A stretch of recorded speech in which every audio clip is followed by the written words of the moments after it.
Hi guys, welcome to ABB Vlog. Today's episode is about patterns and numbers in the nature and in the world. By the way, this is Teacher Abe, your lecturer for today. To start with, let's have the nature of mathematics. These are the following objectives. First, recognize the background patterns. Second, applying mathematics in organizing and systematize ideas in patterns. Last, understand the nature's secret regularities. Now let's go to patterns. Patterns are visible regularities of forms, recurring in different contexts, forms, or design. Example, layout of the floor tiles. So if you're going to notice, there are different figures, design, or forms of tiles. And we already experienced it, or we already seen it in our household, right? In our home, rather. So in our home, we can see the floor tiles, the different designs that we choose to have within our home. The next is design of buildings. There are different designs of the building, like the dome, the mosque, the different churches, the different museum, theater, or even some condominiums, row house, single detached, or even our home or our house have different designs. But of course, in some subdivision, they have the same design. But every subdivision have different designs of the building or houses. And we also have the tying of our shoes. So all of us have different way on tying our shoes. Okay? So patterns can be seen in snowflakes, fishes, animals, and many more. So we have snowflakes. The snowflakes have different design. Later, you will see the different designs of snowflakes. The fishes with different spots. Okay? And some animals have spots also. Some other species can be determined or have different patterns. And we'll find it out later. Patterns can also be seen in heavenly bodies, especially the patterns of star constellation. That's why we have Sagittarius, Virgo, Pisces, Taurus. So there are different star constellation formation or patterns. We have the rosary, the archers. Okay, so there are a lot more. Okay, there are a lot more of it. Lot of examples of star constellations. Then we have patterns in weather season or season cycle rather. Each year like winter, spring, summer, and fall. But of course, in the Philippines, we only have rainy and dry season. Now let's go on to patterns on snowflakes and the six-fold symmetry of it.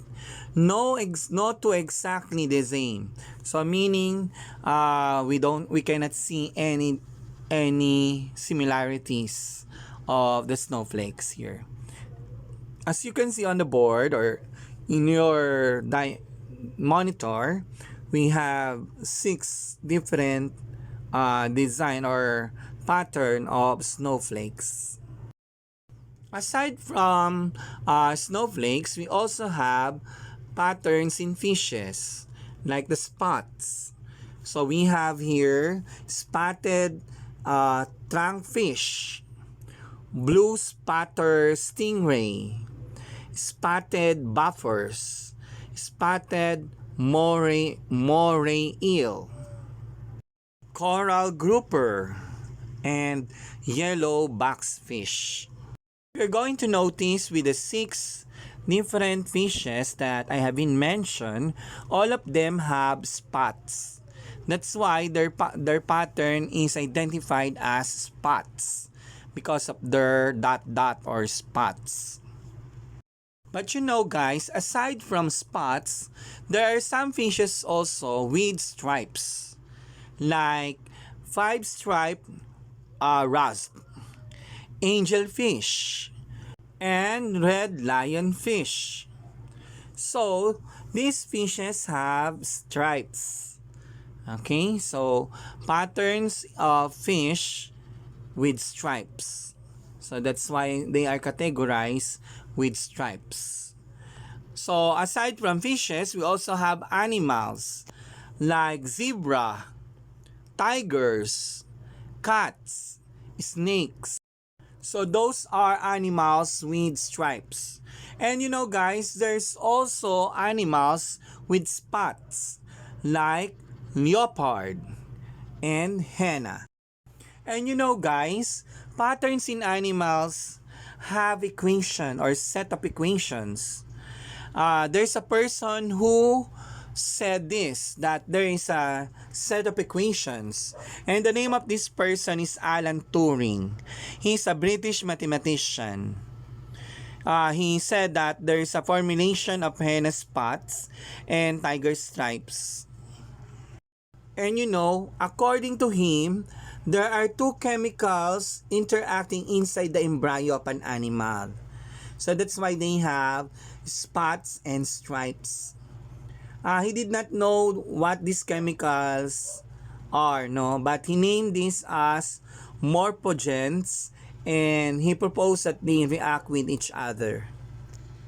Now, let's have some exercises on patterns.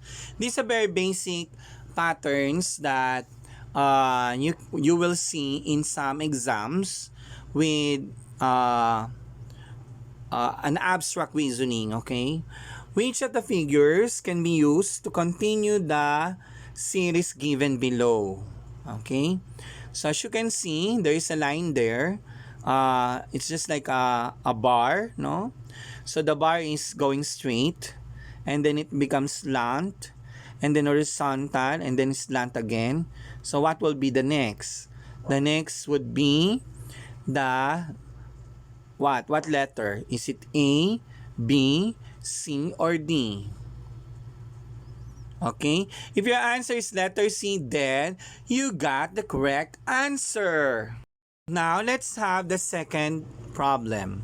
Which of the figures can be used to continue the series given below? On the first box, we have 1. And then second box, we have 2. And then third box, we have 3. So then, on the fourth box, we should have 4. But as you can see guys, A, B, C, D have 4 dots. Now, let's go over to the movement. On the first part, of course, there's no movement at all. On the second part, there is a movement going to the right. And then, going to the up for the third column or box. So, it will be going to the left side. So, what would be your answer? Is it letter A, B, C, or D? If your answer is letter D, then you got the correct answer. Now, let's have the third problem. Which of the figures you think best fits the series below? So, we have 2, 4, 6, 8. No? So, we have 2, 4, 6, 8. Okay? So, the movement would be going from downward. So, then, what would be our answer for the fifth box? Is it A, B, C, or D? If your answer is letter B, then you got the correct answer. Problem number 4. Which of the figures can be used to continue the series given below? Okay, on the first figure, we have an arrow. Okay, we have the dot, the L shape with dot or circle, small circle at the edge, and then a head. Then it moved to the right, no? And then it turns to 180 degrees. So therefore, it should be 180 degrees also. The column, the figure 1 should be 180 degrees from figure 4. Okay? So what would be the answer? Okay, as you can see guys, the second arrow without circle, the number 2 and number 3 figure have the same direction. Therefore, the first column, the direction of the second arrow without the circle should be the same. So the answer would be, is it A, B, C, or D? If your answer is letter B, then you got the correct answer. Now let's have the problem number 5. Which of the figure can be used to continue the series given below? If you're going to notice guys, we have 3 figures. The first figure, we just have like a cup.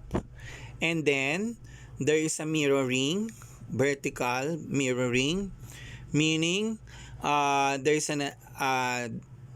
the cup is inverted here, no? The inverted cup and the cup itself. So that's why we call it as vertical mirroring. So then we have the triangle for the third figure. So we should have the another mirroring, the inverted of this figure. So what would be the answer? Is it A, B, C, or D? If your answer is letter D, then you got the correct answer. Now let's have the problem number 6. This is something to do with series sequence or the sequence. Which number should come next in the series? We have 10, 17, 26, and then 37. Okay, so if we're just going to look at it, it's very difficult for us. But if we're going to do a certain logic on it, we can see that the adding of points would be on add. Because 10 plus 7, that would be 17. So meaning we add 7 to 10. And then after that, we add 8 or 9 rather. So 17 plus 9, so 26. Then 26 plus 11, that's 37. So 37 plus 13, because we'll be having 7, 9, 11, and then 13. The fourth number or adding number would be 13. So 37 plus 13. So what would be the answer? Is it A, B, C, or D? If your answer is letter C, then you got the correct answer. So now let's move on to symmetry. So what is symmetry all about?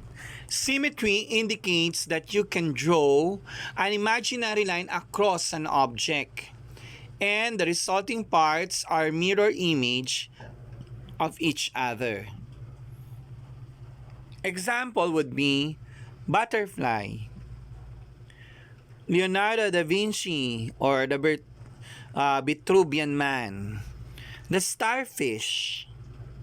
So now I have here with you the picture of a butterfly which is cut into half. Okay, so it is cut based on the midpoint of the butterfly. We're going to notice the right side is the mirror of the left side.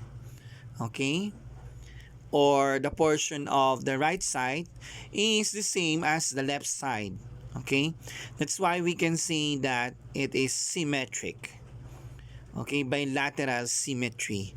So bilateral because this have two the same pattern, no? So mirror. We can also call this as mirror image. The right can be the left and the left can be the right. Or rather, the left and the right are exactly on the same or having the same proportion. Now let's go to uh, Vitruvian Man, which was drawn by Leonardo da Vinci. Okay, so if you're going to notice here, of course, we are a man, no? We have the same proportion. The proportion of our of course, there are some person who are not perfect, no? There are some irregularities on some other people. So they will not be having the same pattern or bilateral symmetry. But in this drawing and then in a perfect person like us, so we have bilateral symmetry. So even though we raise our hand both left and right, that's the same. Okay? So our foot can be also the same, the left and the right. If we're going to cut ourselves into half of it, no, from the midpoint or from the middle of our body parts, okay, our human body. Okay? So that is bilateral symmetry also. Vitruvian Man. Okay? Then we have the starfish. Okay, the starfish have perfect uh, faces or sides.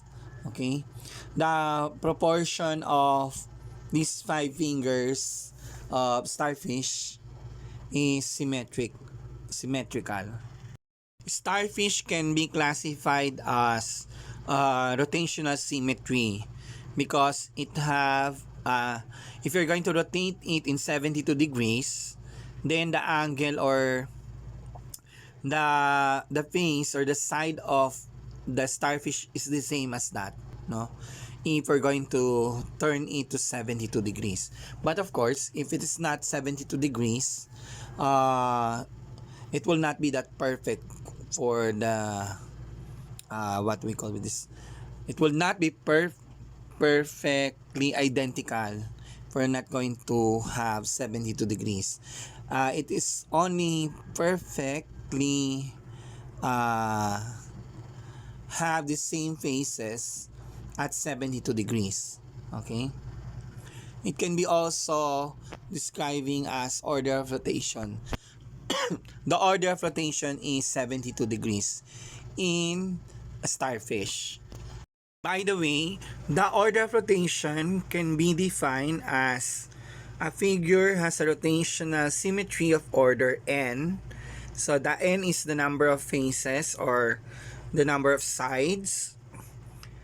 If 1 over n of a complete turn leaves the figure unchanged. To compute for the angle of rotation, we use the formula angle of rotation is equal to 360 degrees over n. The n is the number of sides. So in starfish, we divide 360 to 5. That's why we have 72 degrees. Okay, I'm not going to calculate that anymore. You can do it in your calculator, okay? So in our snowflakes, we have 6. So 6 folds or 6 sides or 6 faces. So that's why 360 is divided to 6. Then the angle of rotation is 60 degrees. So meaning if we're going to turn our snowflakes into 360 degrees, the shape or the face or the appearance will be the same as you turn it to again to another 60 degrees. Every 60 degrees, the same appearance. Okay? So that's why it has an angle of rotation. Now let's go to honeycomb. Are you familiar with honeycomb? Of course, you are familiar. A honeycomb is a bee house, no? So, are you wondering why bees use hexagon, not any other polygons? The reason is that more area will be covered using hexagon compared to other polygons. So, I will show you now on how this hexagon have a higher or bigger area than other polygons. Okay, just going to show you some calculation on the comparison of hexagon to another polygon. Suppose you have circles of radius 1 centimeter, each of which will then have an area of pi centimeter squared. We are then going to fill up a plane with these circles using square packing and hexagonal packing. For square packing, each square will be or will have an area of 4 centimeters squared. Note that figure 6 that each square it can only fit one circle. The percentage of squares area covered by the circle will be area of the circles over the area of square times 100%. Then we have an equal to pi centimeter squared over 4 centimeter squared. Then multiplied by 100, then we got 78.54%. For the hexagonal packing, we can think of each hexagon as composed of 6 equilateral triangle, which with side equal to 2 centimeter. Again, for hexagonal packing, we can think of each hexagon as composed of 6 equilateral triangles, with side equal to 2 centimeter. So meaning we will be having 6 equilateral triangle. Then the side of it would be 2 centimeters. Let's have the formula for the triangle. Okay. So for the area of the triangle, we have A is equal to the square root of 3 over 4 times the side squared. So then we substitute the given value. We just copy the square root of 3 over 4 and then multiply it to 2 centimeter. Then we have the square there. So 4 times, so 2 times 2 is 4. Divided by 4, that's 1. So square root of 3. The final answer is square root of 3. Thus, the area of the hexagon is 6 square root of 3 centimeters squared. Looking at the figure 7, there are 3 circles that could fit inside one hexagon. The whole circle is in the middle and 6 1/3 of a circle, which gives total area as 3 pi centimeters squared. The percentage of the hexagon's area covered by the circles will be calculated as the area of the circle over the area of the hexagon times 100%. Now, let's have the percentage of the hexagon. Okay, the percentage area or squares area. Area of the circles over area of the hexagon times 100. So the area of the circle is 3 pi centimeters squared over the area of the hexagon, which is 6 square root of 3 centimeter. Then we multiply it to 100%. So we got 90.68. So the 69, the 90.69 is bigger than the 78.54% of the square. So meaning to say the hexagon is bigger than the square, or the area rather. The area of the hexagon is bigger than the area of the square. That's why the honeybee use hexagon. Okay? So that's all for today, guys. So if you have some question, please feel free to put your question on the comment box. By the way, if you like our video, please don't forget to subscribe and share. Bye-bye! Hope to see you for the next episode. Thank you for watching. Please don't forget to subscribe and share our video. Thank you. Bye-bye!